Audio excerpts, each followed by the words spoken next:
Next देखो, next एक committee थी जिसको बोलते हैं शारदा प्रसाद कमेटी। वो बनाई गई थी मिनिस्ट्री ऑफ स्किल डेवलपमेंट के द्वारा कि भाई आप ये जो इंडिया में वोकेशनल एजुकेशन और वोकेशनल ट्रेनिंग चल रहा है और ये जो स्किल सेक्टर काउंसिल रिलेटेड काम चल रहे हैं, इनको आप थोड़ा सा रिव्यू करिए, इनको देखिए, और अगर कुछ गलती है, कुछ सुधार करना है तो हमको कुछ रिकमेंडेशन सुझाव करिए, है ना। इसके लिए बनाई गई थी।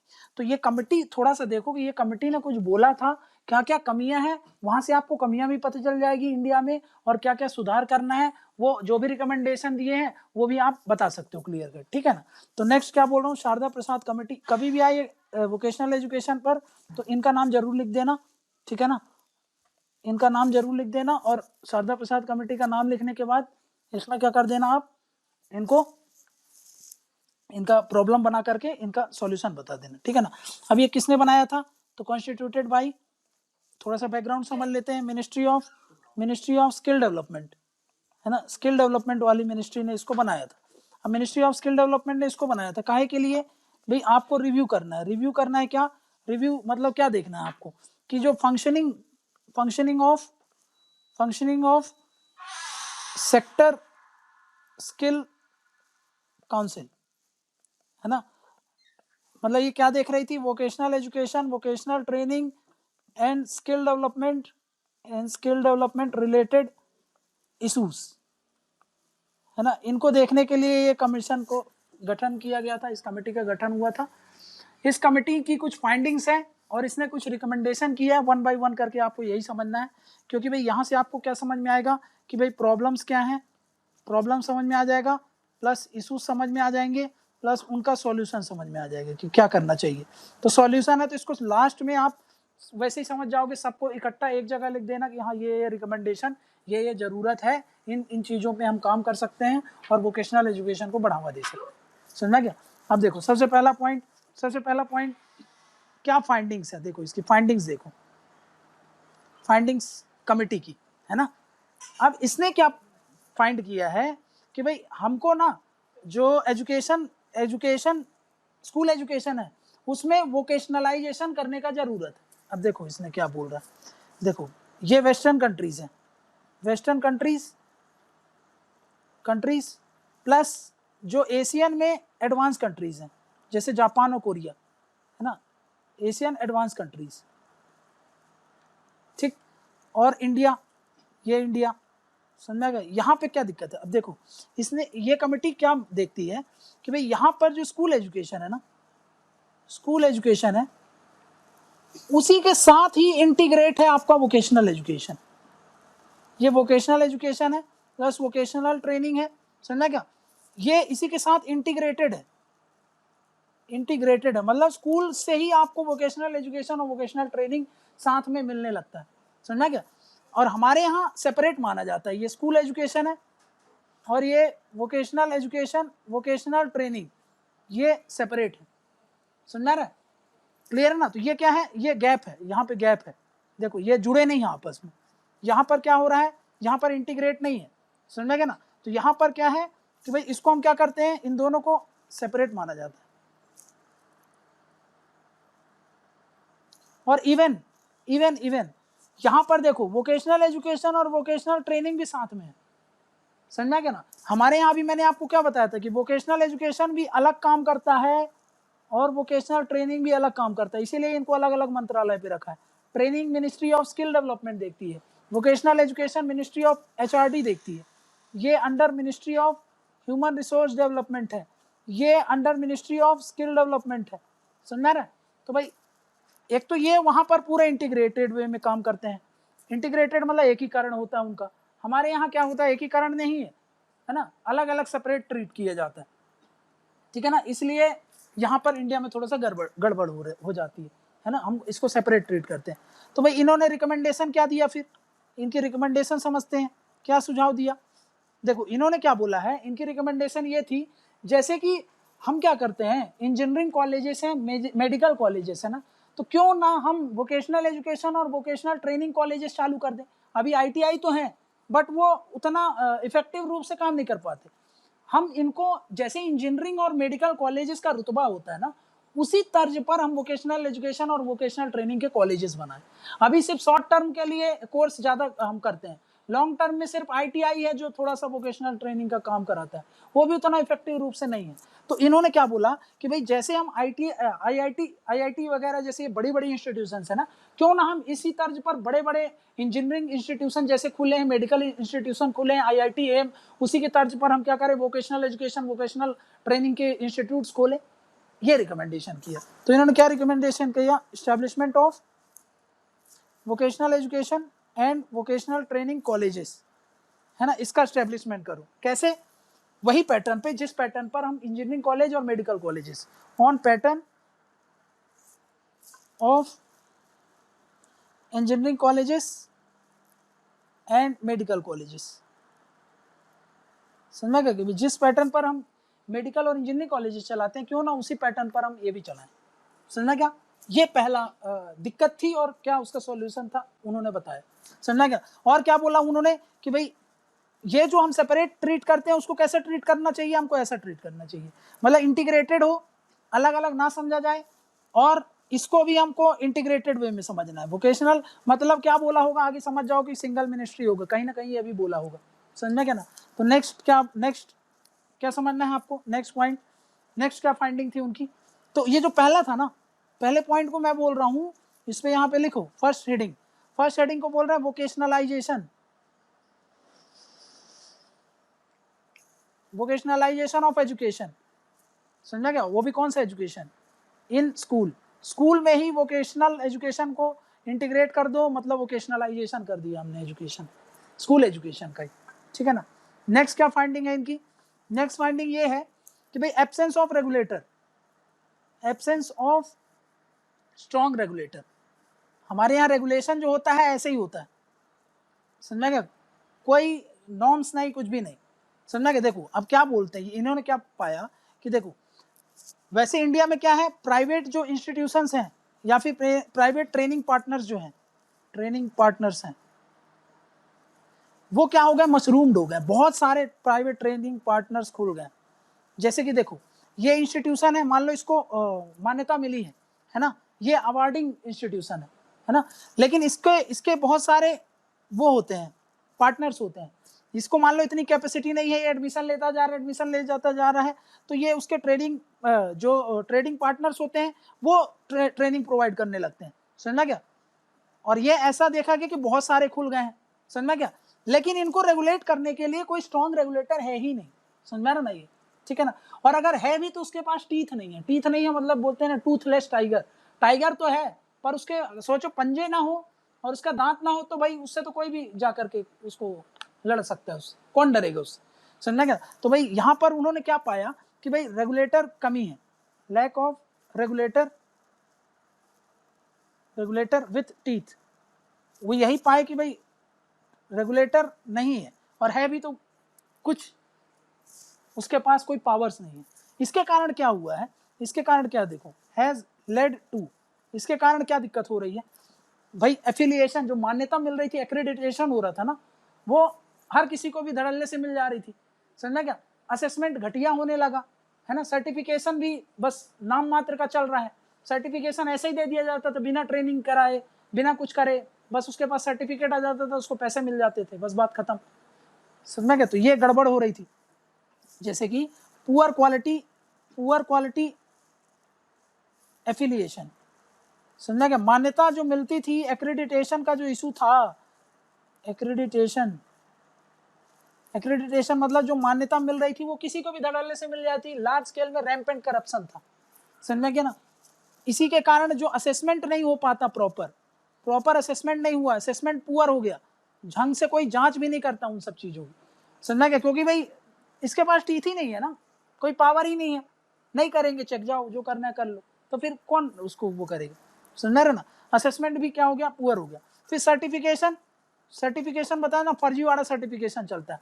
मान लो ये इंस्टीट्यूशन है, इसको बोला गया कि भाई आप 100 बच्चों को अगर वोकेशनल ट्रेनिंग देते हो, है ना, और उनको कोर्स करा रहे हो, तो सरकार आपको X रुपए देगी। समझा क्या, उसमें से आप कुछ पैसा हर बच्चों को सरकार देती है अपने खाते से। समझा क्या, सरकार इनको ट्रेनिंग देती है ना, तो इनको भाई ये ट्रेनिंग करने आते हैं तो इनको महीने में भी 2-4 हज़ार, 5 हज़ार, 7 हज़ार, जैसे प्रधानमंत्री कौशल विकास योजना में 7 हज़ार रुपये जब आप कोर्स कंप्लीट कर लोगे तो 7 हज़ार रुपये आपको दे देगी। तो इनको तो देती है और ये गवर्नमेंट इनको देती है, समझा क्या ना। प्लस ये जो ट्रेनर्स होते हैं, ये जो ट्रेनिंग देते हैं, इनको भी सरकार खूब सारा पैसा देती है, क्योंकि इंफ्रास्ट्रक्चर तैयार करते हैं, ट्रेनिंग देते हैं, इनको भी खूब सारा पैसा मिलता है। तो बस ये पैसा लेने के चक्कर में ज़्यादा से ज़्यादा एडमिशन ले लेते हैं, समझना क्या। उनको अब रेगुलर अगर महीने भर ट्रेनिंग देंगे 2-3 महीना, तो इनका भी बिजली बिल का खर्चा, मशीन का खर्चा, ये सब होगा कि नहीं होगा। जो भी इनका मतलब एडमिनिस्ट्रेटिव कॉस्ट होगा, उसको बचाने के लिए ये ट्रेनिंग वगैरह कुछ नहीं देते थे, बस लास्ट में इनको एग्जाम इनसे ले लिया गया और इनको सर्टिफिकेट दे दिया जाता है, तो कोई मतलब नहीं रह गया ना, पूरा पर्पज ही डाइल्यूट हो गया, समझ में गया। तो ये सब होने लगा, तो ये उन्होंने पाया। अब उन्होंने क्या बोला, अब रिकमेंडेशन क्या किया, देखो इधर है ना। अब रिकमेंडेशन भी कुछ किया होगा, जब ये पाया है तो रिकमेंडेशन क्या किया, देखो इधर है ना। उनकी क्या रिकमेंडेशन थी, तो उनका रिकमेंडेशन था कि भाई आप मैंडेटरी रेटिंग सिस्टम कर दो हर आईटीआई के लिए, समझा क्या। रेटिंग सिस्टम मतलब कौन सी आईटीआई कितना अच्छा परफॉर्म करता है उसके लिए पीरियोडिकली रिवीजन करो, समझा क्या, और उसको पीरियोडिकली पब्लिश करो कि भाई 3 महीने में, 6 महीने में आपकी आईटीआई इतना अच्छा परफॉर्म कर रही है, इसकी आईटीआई इतना अच्छा परफॉर्म कर रही है, और उसमें रेटिंग दो उनको। जो जितना घटिया हो उससे पैसा ही मत दो उनको, फंडिंग में मत करो, और जो ज़्यादा अच्छा आईटीआई जितना अच्छा परफॉर्म कर रहा है उसको और ज़्यादा अच्छे से उसको अवार्ड करो। इस मेथड को हम क्या बोलते हैं, reward and punishment approach. Reward and punishment से हम क्या कर सकते हैं, बेटर इंप्रूवमेंट कर सकते हैं। प्लस ये जो अभी फर्जीवाड़ा में जो आईटीआईज काम कर रही हैं और जो अदर एंटिटीज काम कर रही हैं, उनका प्रॉपर रेगुलेशन हो, किसके द्वारा, एक रेगुलेटर के द्वारा, जिसके पास टीथ भी होनी चाहिए, समझ में क्या। मतलब क्या रिकमेंडेशन किया गया होगा, रेटिंग सिस्टम, रेटिंग सिस्टम वो भी कैसा, इसको कंपलसरी कर दो, मतलब मैंडेटरी कर दो। मैंडेटरी ये किसके लिए, फॉर आईटीआईज, आईटीआईज के लिए है ना। इसको क्या करना है, ये जो रेटिंग सिस्टम होगा इसको आपको पब्लिश करना है, टू बी पब्लिश्ड रेगुलरली, है ना। इसको आप टाइम टू टाइम रेगुलरली इसको एंड पीरियोडिकली, इसको पीरियोडिकली और रेगुलरली आपको क्या करना है, असेसमेंट करने के बाद उसको पब्लिश कर दो आप, ठीक है ना। नेक्स्ट क्या बोल रहा है ये बोलता है कि भाई इस सेकंड रिकमेंडेशन क्या है, सेकंड रिकमेंडेशन यहाँ पे ये बोलते हैं कि प्रॉपर रेगुलेशन होना चाहिए इनका। अभी जो फर्जीवाड़ा में काम करना है तो वो नहीं होना चाहिए, उसके लिए एक इंडिपेंडेंट रेगुलेटर बनाओ, रेगुलेटर जिसके पास पावर्स भी हों, समझना क्या।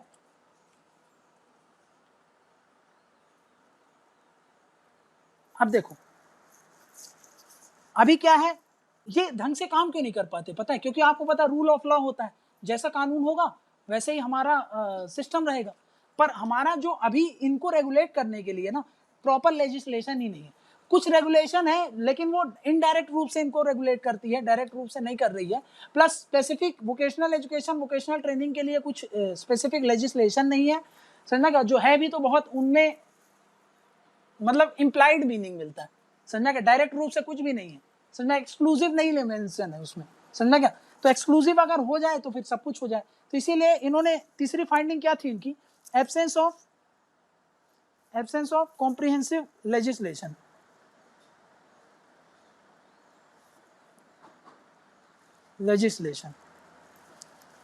मतलब एक जो कॉम्प्रिहेंसिव लॉ होना चाहिए वो नहीं है। अब देखो इसके कारण क्या होता है, देखो एब्सेंस है अगर लॉ, एब्सेंस ऑफ लॉ, अब लॉ ही नहीं है ना, हमारे पास लॉ ही नहीं है अच्छे से डील करने के लिए, तो ये क्या करता है, ये रिजल्ट करेगा काहे में, हैज लेड टू, किस चीज को वीक कर दिया ना, वीकेंड दी रेगुलेशन, रेगुलेशन इसीलिए तो कमजोर हो गया। एंड मॉनिटरिंग, जो मॉनिटर कर रहे थे, रेगुलेट कर रहे थे, वो सिस्टम पूरा क्या हो गया, वीकन हो गया, है ना, वो कमजोर पड़ गया। तो भाई इसीलिए ढंग से काम नहीं कर पाता ही, समझना कि इसीलिए इसमें इतना फर्जीवाड़ा रहता है। तो रिकमेंडेशन क्या किया इन्होंने, देखो इन्होंने क्या रिकमेंडेशन किया कि भाई एक new vocational education and training, है ना, इसको एक एक्ट का रूप दे दो। मतलब ये एक्ट है, मतलब क्या है, इस एक एक्ट बनाने के लिए उन्होंने बोला कि भाई आप क्या करो, जैसे अभी एक फ्रेमवर्क हमने देखा था ना, वो फ्रेमवर्क है, लॉ अलग चीज होती है, लॉ अलग चीज है और फ्रेमवर्क अलग चीज होता है, लॉ की कमी है। तो इसीलिए उन्होंने क्या बोला कि भाई एक आप क्या करो, vocational education and training act, समझा गया, ये एक्ट लेके आओ, शुड बी इनेक्टेड, इसको लेके आओ। ये कहां से डील करेगा, to deal with vocational education, vocational training, है ना, उसका प्रॉपर रेगुलेशन हो, रेगुलेशन, मॉनिटरिंग, असेसमेंट, स्टैंडर्ड्स, है ना, ये सब लाने की बात करता है, ठीक है ना, ये रिकमेंडेशन उन्होंने किया है। ठीक ठीक, अब देखो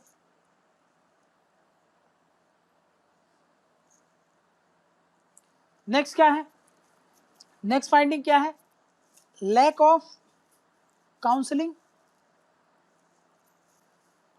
comma guidance and employment service.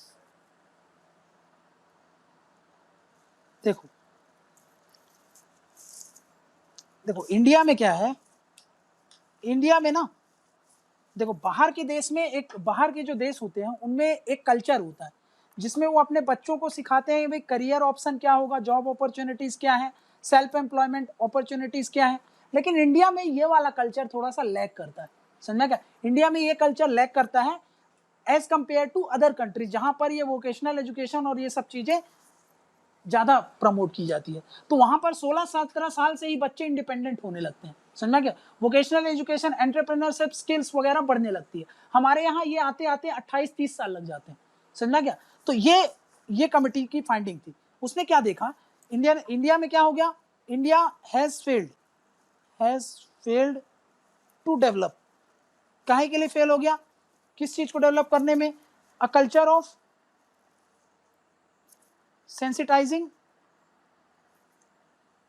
children about, अभी बताया ना किस किस चीज को लेकर के, कैरियर ऑप्शन, कि भाई आपका फ्यूचर का कैरियर ऑप्शन क्या है, ये तो हम 30-30 साल में भी हम सोचते ही रहते हैं, है ना। वेस्टर्न कंट्रीज में जहां वोकेशनल एजुकेशन, वोकेशनल ट्रेनिंग दी जाती है वो स्कूल से ही सीखने लगते हैं सब चीज, ठीक है। कैरियर ऑप्शन, सेल्फ एम्प्लॉयमेंट, मतलब वही एंटरप्रेन्योरशिप की बात कर रही है, ठीक है। नेक्स्ट, जॉब अपॉर्चुनिटीज,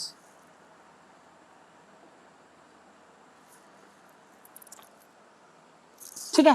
तो रिकमेंडेशन क्या दिया इन्होंने, रिकमेंडेशन दिया कि भाई जो हमको क्या करना चाहिए, जैसे काउंसलिंग होती है ना, समय समय पर जो भी गवर्नमेंट या फिर पब्लिक इंस्टीट्यूशंस होते हैं,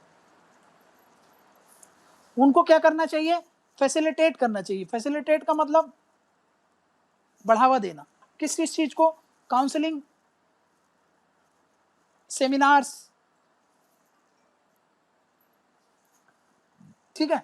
इसके अलावा अगर गाइडेंस और एम्प्लॉयमेंट सेंटर बनाना चाहिए, हमारे यहाँ ये सेंटर है नहीं, मतलब देखो क्या बोल रहा हूँ, देखो गवर्नमेंट और पब्लिक इंस्टीट्यूशंस हैं, वहां पर क्या करो आप, उनमें से कुछ ऑफिस आपके खाली पड़े हैं, उनको ही आप काहे में कन्वर्ट कर दो, ये जो काउंसलिंग सेंटर्स होते हैं, या फिर जो जिसको हम बोलते हैं counselling guidance employment facilitation centres, इसको ऐसा बोलो। देखो काउंसलिंग हो गया, सेमिनार को तो बढ़ावा देना है आपको। नेक्स्ट क्या बोल रहा हूँ, काउंसलिंग के अलावा गाइडेंस और एम्प्लॉयमेंट फैसिलिटेशन सेंटर्स, है ना, इनको हमको क्या करना है, इनको हमको बढ़ावा देना है, इनको फैसिलिटेट करना है। इससे क्या होगा, इससे होगा ये, जो एम्प्लॉयमेंट रिलेटेड सर्विसेज होती है ना, उनके बारे में ज्यादा से ज्यादा यूथ जान पाएंगे, समझा क्या। इससे क्या होगा, यूथ ज्यादा से ज्यादा जान पाएंगे तो फिर वो एंटरप्रेन्योरशिप में आगे बढ़ सकते हैं। क्लियर है, मतलब क्या, काहे के लिए ये, to provide employment services to youth. क्या बोल रहा हूं समझो, हमारे यहाँ क्या बताया मैंने, हमारे यहाँ ये कल्चर नहीं है कि शुरू स्कूल में ही बच्चे, जैसे कि मान लो भाई बच्चों का क्या है भाई, कब आगे पढ़ाई हो पाती है कि नहीं हो पाता, हमारे इंडिया में यही सबसे बड़ी दिक्कत है। और ये सिर्फ मैं पुअर की बात नहीं कर रहा हूँ, मिडिल क्लास की भी पढ़ाई कब छूट जाए कुछ नहीं पता हमको, है ना। और हमको तो भाई पता है कि भाई हमारा सब कुछ एजुकेशन का है पे सर्टिफिकेट, जब तक अचीव नहीं करोगे तब तक कुछ नहीं मिलने वाला जॉब। तो क्या करना चाहिए, ऐसा क्यों, क्योंकि हमारे ऐसा कल्चर ही नहीं है। शुरू से ही हमने क्या नहीं किया कि भाई कैरियर रिलेटेड क्या ऑप्शन होने चाहिए, सेल्फ एम्प्लॉयमेंट आप कैसे बढ़ावा दे सकते हो, एंटरप्रेन्योरशिप कैसे कैसे नए नए आप स्टार्टअप चालू कर सकते हो, आपकी क्या क्या जॉब अपॉर्चुनिटीज हैं आपकी स्किल्स को लेकर के, इन सब के बारे में ज्यादा हमारे यहाँ प्रमोट नहीं किया गया है। इसके कारण क्या हो रहा है कि भाई इसीलिए तो इतने सारे जो पढ़ाई लिखाई छोड़ देते हैं तो फिर वो कहीं के नहीं रह जाते इंडिया में।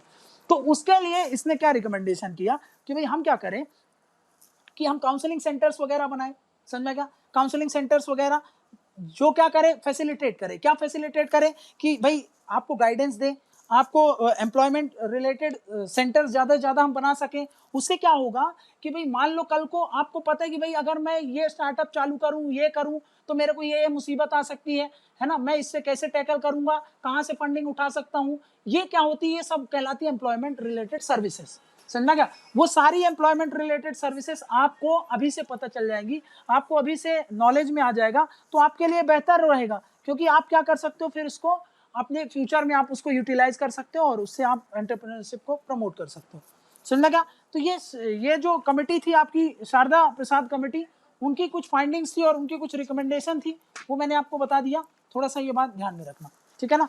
नेक्स्ट एक और थी जिसको बोलते हैं पार्लियामेंट्री कमेटी ऑन लेबर। इस कमेटी की भी कुछ फाइंडिंग्स थी, इसको भी गठन किया रहा कि भाई आप देखो ये काहे के लिए बनाया गया था, ये उसे रिलेटेड है कि vocational education and vocational training को देखो, इससे रिलेटेड क्या क्या प्रॉब्लम्स है, प्लस रिकमेंडेशन करो काहे से रिलेटेड, ऑन आईटीआई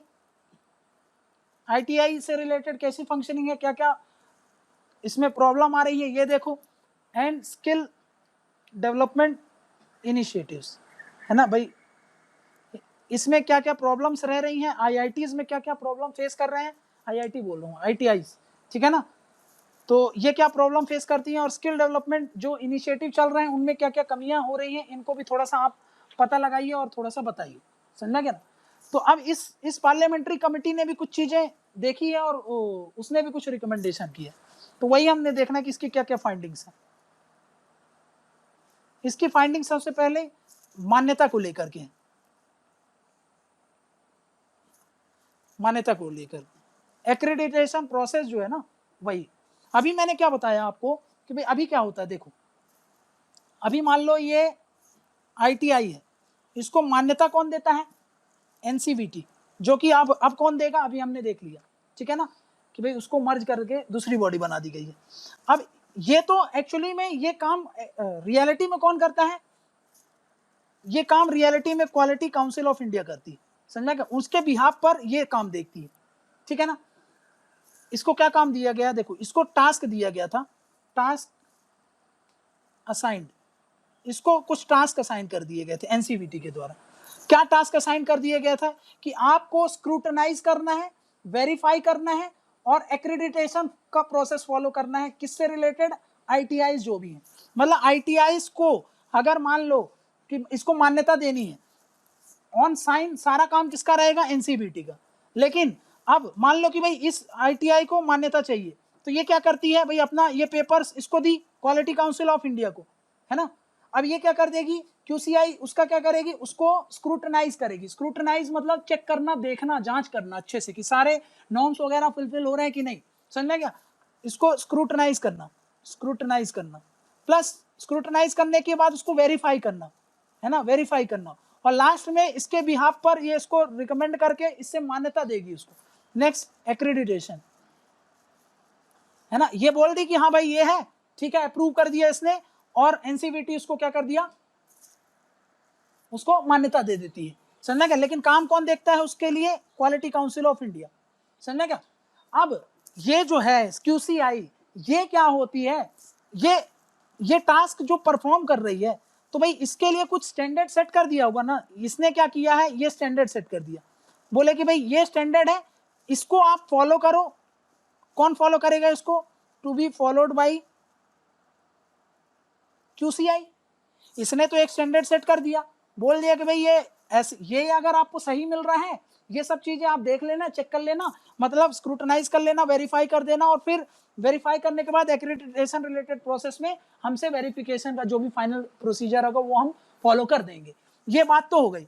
तो उसके लिए इन्होंने क्या कर दिया, एक स्टैंडर्ड सेट करके क्वालिटी काउंसिल ऑफ इंडिया को बता दिया, ये इसको फॉलो करेगी, इसको फॉलो करके ही मान्यता देने की बात हो रही थी। बट इस कमिटी ने क्या पाया कि ये QCI तो फॉलो ही नहीं करती है, समझा क्या? ये जो एक्रेडिटेशन नॉर्म्स होते हैं, ये जो नॉर्म्स हैं, ये नॉर्म्स हैं, ये नॉर्म्स काहे से रिलेटेड है? Related to accreditation, related to accreditation. Accreditation मतलब क्या? मान्यता से रिलेटेड जो भी नॉर्म्स होते हैं ये फॉलो ही नहीं करती है ना, not followed by QCI। QCI इस रिलेटेड जो नॉर्म्स हैं उसको तो फॉलो ही नहीं करती। तो अब क्या बोला गया इसके द्वारा? भाई इसको बोला गया है, रिकमेंडेशन क्या दिया फिर उन्होंने? इनकी रिकमेंडेशन क्या थी? इनकी रिकमेंडेशन ये थी कि भाई आप एक काम करो, प्रॉपर एक्शन, अप्रोप्रिएट एक्शन लेना चाहिए QCI के अगेंस्ट, समझा गया? कि कहाँ पर करप्शन रिलेटेड एक्टिविटीज ये कर रहे हैं, कहाँ पर गड़बड़ी कर रहे हैं, उससे रिलेटेड इनको अप्रोप्रिएट एक्शन लेना चाहिए, है ना, appropriate action to be taken. ये प्रॉब्लम थी और QCI के अगेंस्ट एक्शन लेने की बात इन्होंने बोली थी, समझा क्या? अब देखो एक चीज और मैंने आपको बताया था ना, देखो NCVT का काम और क्या था? गवर्नमेंट को एडवाइस करना, गवर्नमेंट ऑफ इंडिया को, काहे से रिलेटेड? On policy framing. सरकार जो पॉलिसी बनाती है ना, काहे से related? Vocational education, vocational training, skill development से रिलेटेड जो भी पॉलिसी बनाती है तो वो NCVT से असिस्ट करती है, असिस्टेंस लेती है, और NCVT उसको एडवाइस करती थी। बट अब NCVT तो है ही नहीं, समझा क्या ना? तो अब क्या बना दिया गया था? NCVT हमने देखा था, ठीक है ना, पॉलिसी फ्रेमिंग में फॉर काहे से related? Vocational training through out the India, through out the India, पूरे इंडिया में जो भी पॉलिसी बनाई जा रही है काहे से रिलेटेड? वोकेशनल ट्रेनिंग से रिलेटेड, स्किल डेवलपमेंट से रिलेटेड, तो उस पर क्या करना है? उस पर एडवाइस देना सरकार को NCVT का काम था, ठीक है ना? ये पहली फाइंडिंग हो गई, ठीक है ना? सेकेंड फाइंडिंग क्या है? सेकेंड फाइंडिंग ये है कि जो पेंडिंग है, एप्लीकेशन पेंडिंग और कंप्लेन है उनसे रिलेटेड है, ठीक है ना, pending of application and complaints. देखो ये ITI है, ये अप्रोच करेगी QCI के पास, काहे से रिलेटेड? अभी बताया मैंने आपको, स्क्रूटनी से रिलेटेड। दूसरा, स्क्रूटनी के अलावा थर्ड में एक्रेडिटेशन, ठीक है ना, और वेरिफिकेशन, ठीक है ना, वेरिफिकेशन, है ना, वेरिफिकेशन करना, स्क्रूटनाइज करना और एक्रेडिटेशन रिलेटेड। तो ये ITI ने क्या कर दिया? ITI का काम क्या था? इन सब को टाइमली प्रोसेस करना ना, ITI बोल रहा हूँ, QCI का काम, इसका काम क्या था? टाइमली इसको प्रोसेस कर दो आप, टाइमली प्रोसेसिंग का काम था, टाइमली प्रोसेसिंग करना था आपको, बट इसने ये काम ही नहीं किया, समझा क्या? इसीलिए इतने सारे पेंडिंग हो गए हैं एप्लीकेशन, समझा क्या? इसने क्या कर दिया? टाइमली प्रोसेसिंग नहीं किया, इसके कारण पेंडिंग हो गया, पेंडिंग ऑफ एप्लीकेशन, समझा गया? फिर वो कंप्लेन करते हैं तो उसको भी रिजोल्यूशन नहीं होता, तो फिर वो भी पूरा मसला ऐसा चलता ही रह रहा है। तो क्या रिकमेंडेशन किया इससे रिलेटेड? इसने बोला है कि भाई आप क्या करो, हर एक केस को आप कंपलसरी रिव्यू करो, समझा क्या? जो मान लो ये QCI के पास केस आ गया, उस केस को इसने क्या कर दिया? केस को फॉरवर्ड कर दिया।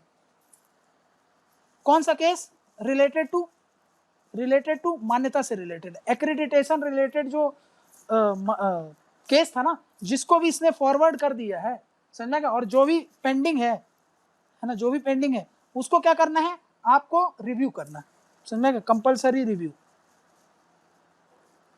कंपलसरी रिव्यू, और वो भी कैसा? ऑन टाइमली बेसिस पर, टाइमली बेसिस पर, टाइमली बेसिस पर कंपलसरी रिव्यू करो और उसको जल्दी जल्दी सॉर्ट आउट करो, ये उसने दिया था। नेक्स्ट थर्ड पॉइंट क्या बोल रहा हूँ मैं? थर्ड पॉइंट देखो, थर्ड फाइंडिंग क्या है, नॉन कंप्लायंस ऑफ नॉर्म्स। समझा क्या? अभी मैंने बताया ना भाई, देखो ये है एनसीवीटी, इसका काम था कि इसने एक प्रॉपर स्टैंडर्ड सेट कर दिया, है ना। इस स्टैंडर्ड को फॉलो करना था किसको, क्यूसीआई को भी, प्लस जो भी एंटिटीज हैं जैसे आईटीआईज, है ना, एंड अदर एंटिटीज जो भी इन्वॉल्व है, कहाँ से रिलेटेड, वोकेशनल एजुकेशन और वोकेशनल ट्रेनिंग से, उनको इन स्टैंडर्ड को फॉलो करना चाहिए था, बट ये फॉलो ही नहीं करते, नॉन कंप्लायंस है। समझना क्या? तो भाई इसके लिए ये इस कमेटी ने पाया कि भाई कोई भी जो भी नॉर्म्स सेट किए गए उनको कोई फॉलो नहीं करता, तो आपको रिकमेंडेशन क्या दिया इन्होंने, रिकमेंडेशन किया कि भाई जो रेगुलेटर है जैसे कि अभी एनसीवीईटी है ना एग्जांपल, अब कौन है एट प्रेजेंट एनसीवीईटी है ना, एनसीवीईटी, उसको क्या कर दो आप, उसको पावर दे दो, गिव देम टीथ, मतलब legal power for regulation and monitoring process. समझा क्या कि भाई उनको टीथ दे दो, मतलब लीगल पावर दे दो, काहे से रिलेटेड, रेगुलेशन मॉनिटरिंग, रेगुलेट करना और उनको मॉनिटर करने की पावर होनी चाहिए इनके पास। समझा क्या? ये रिकमेंडेशन इन्होंने दिया है ताकि ये सब क्या करें, कंप्लाई करें, अगर कंप्लाई नहीं करेंगे तो फिर उनको पनिशमेंट का प्रोविजन हो जाएगा। समझा क्या? नेक्स्ट चौथा क्या है, चौथा पॉइंट इसने क्या लिखा कि अंडर यूटिलाइज कैपेसिटी है, अभी अंडर यूटिलाइज कैपेसिटी, अभी ये कमिटी ने क्या पाया, देखो अंडर यूटिलाइज कैपेसिटी मतलब कैसे, देखो अभी आईटीआईज कितने ट्रेनी को निकालती है, देखो अभी टोटल ट्रेनी कितने हैं, काउंट इन आईटीआई वो है आपके लगभग 19.5 लाख। समझ गया, इतने ट्रेनी, ठीक है ना। और सेटिंग कैपेसिटी कितनी हमने बना के रखी है,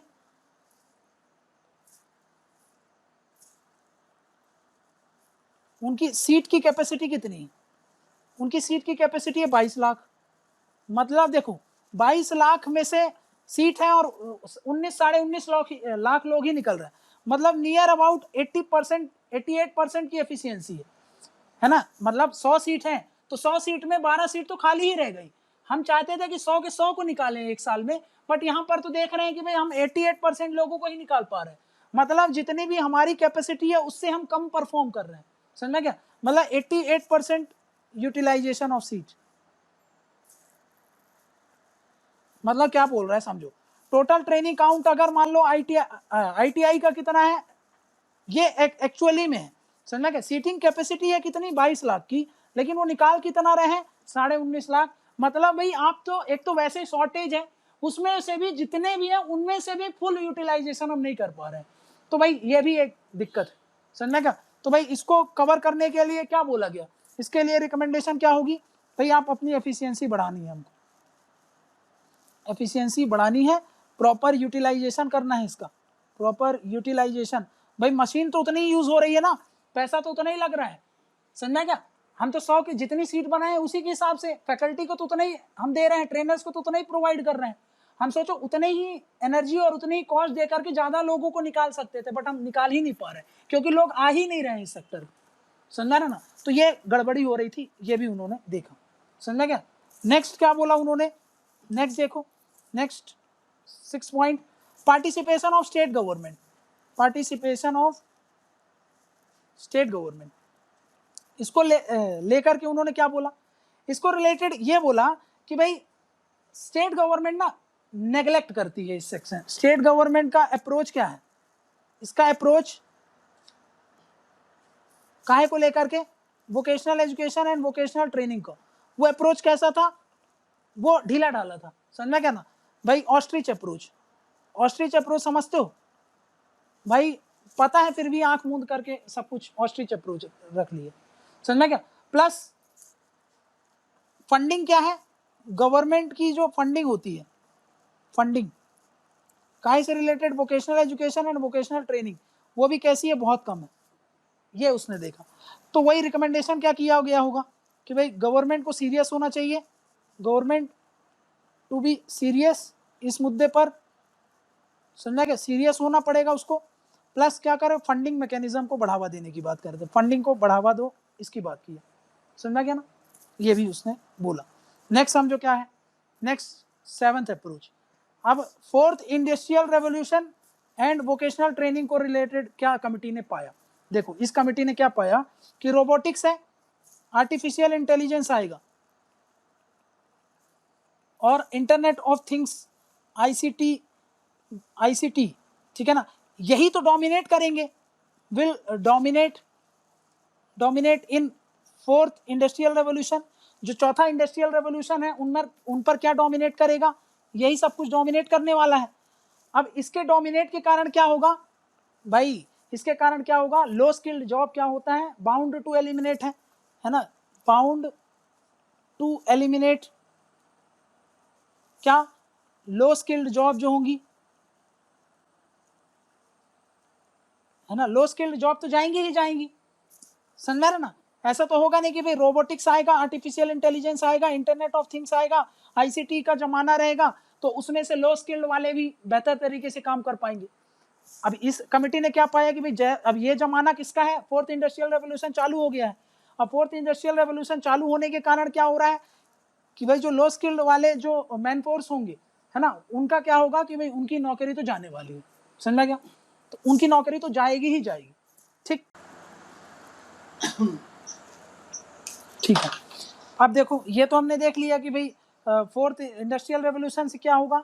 लो स्किल जॉब्स खत्म होंगी। अब देखो जो 4th इंडस्ट्रियल रेवोल्यूशन में सिर्फ ये चीज नहीं होने वाली है, 4th इंडस्ट्रियल रेवोल्यूशन में एक प्रॉब्लम और आने वाली है, क्योंकि 4th इंडस्ट्रियल रेवोल्यूशन को क्या चाहिए?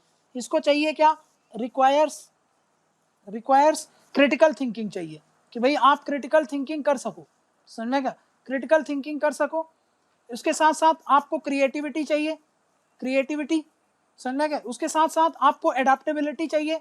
एडाप्टेबिलिटी क्यों? क्योंकि भाई आप टेक्नोलॉजी के साथ एडॉप्ट हो सको, एडाप्ट कर सको अपने आप को, समझे? टेक्नोलॉजी तो बढ़ती जाएगी, टेक्नोलॉजी तो इम्प्रूवमेंट होता ही जाएगा, अगर आप उसके साथ एडाप्ट नहीं कर पा रहे हो तो आप यहाँ पे सर्वाइव नहीं कर सकते, समझे ना? ठीक है। प्लस इसके साथ साथ एक चीज और होगी, आप रिस्क टेकिंग होना चाहिए, है ना, आपको क्रिटिकल थिंकिंग होनी चाहिए, क्रिएटिविटी होनी चाहिए, एडाप्टेबिलिटी होनी चाहिए, रिस्क टेकिंग होना पड़ेगा, रिस्क लेने के लिए आप तैयार रहो, रिस्क टेकिंग आपका अप्रोच हो, ठीक है ना? काहे से रिलेटेड?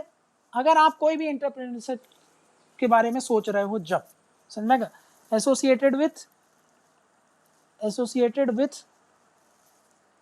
एंटरप्रेन्योरशिप, है ना, अगर आपने कोई भी नया काम वर्क अपना थोड़ा सा नया स्टार्टअप करने का सोचा है, तो आपको क्रिटिकल थिंकिंग चाहिए। आज के 4th इंडस्ट्रियल रेवोल्यूशन के ज़माने में आपको क्रिएटिविटी चाहिए, आपको एडाप्टेबिलिटी चाहिए, आपको रिस्क टेकिंग होना पड़ेगा, समझा क्या? तब जा करके आप एंटरप्रेन्योरशिप के बारे में सोच सकते हो, है ना?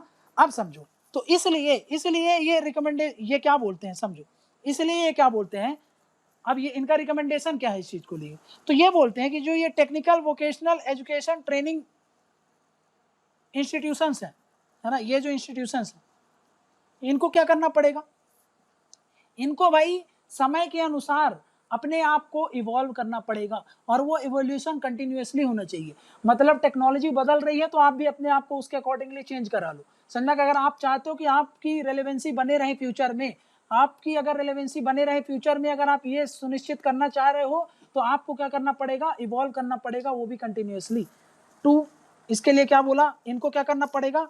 To evolve continuously and sustainably. काहे के लिए आपको इवॉल्व करना है अपने आप को? ताकि अगर आप चाहते हो कि आपकी रेलेवेंसी बनी रहे, तब to remain relevant in future, है ना? अगर आप चाहते हो कि भाई आपकी ये जो टेक्निकल आप ये जो चाहते हो ना कि मैं स्किल दे रहा हूँ, मैं वोकेशनल कोर्स कराऊंगा, तो भाई आप वोकेशनल कोर्स कराओ, कोई दिक्कत नहीं है, बट आप वो वोकेशनल एजुकेशन कराओ जो टेक्नोलॉजी आजकल डिमांड कर रही है। इसीलिए मैं बोल रहा हूँ कि कंटिन्यूअसली आपको अपने आप को अडाप्ट करना पड़ेगा, अपने आप को कंटिन्यूअसली चेंज करना पड़ेगा। भाई आजकल एंड्रॉयड में भी कितने सारे उसका फीचर आ चुका है, आप वही अगर 2 साल पहले के फीचर पढ़ाओगे, है ना, ऑपरेटिंग सिस्टम आजकल कितने सारे नए नए आते जा रहे हैं, समझ में। विंडोज में भी देखो आप कितने सारे वेरिएशंस आ चुके हैं। भाई अब आप पुराने वाले को लेकर के आप ट्रेनिंग दे रहे हो, पुराने वाले को लेकर के आप हर चीज कर रहे हो। अब सोचो कि 4th इंडस्ट्रियल रेवोल्यूशन आएगा तो रोबोटिक्स वाले काम आएंगे, है ना, इंटरनेट ऑफ थिंग्स से रिलेटेड वर्कलोड बढ़ेगा, आप उन सब की ट्रेनिंग नहीं दे रहे हो, उनसे रिलेटेड स्किल इंपार्ट नहीं कर रहे हो, तो आपको लगता है कि आपकी ये जो ट्रेनिंग कोर्स होंगे कुछ सालों में ये सस्टेन कर पाएंगे? नहीं सस्टेन कर पाएंगे, आपका ये सारा कुछ बंद हो जाने वाला है। इसीलिए इन्होंने बोला कि आप इसके लिए तैयार रहे, अपने आप को इवॉल्विंग मोड पर ले आओ, समझा क्या, ताकि आप अपने आप को सस्टेन कर पाओ, अपने आप को रेलेवेंसी, अपनी रेलेवेंसी को बनाए रखो फ्यूचर में। इसलिए समझा क्या। तो उन्होंने क्या बोला, उन्होंने यही बोला कि आप ट्रेनिंग दे रहे हो ना, जो ये जो ट्रेनिंग है, ट्रेनिंग में आप इनकॉर्पोरेट करो, समझा क्या, ट्रेनिंग में आप इनकॉर्पोरेट करो क्या क्या चीज इसमें आपको इनकॉर्पोरेट करना है, क्या, कंप्यूटर रिलेटेड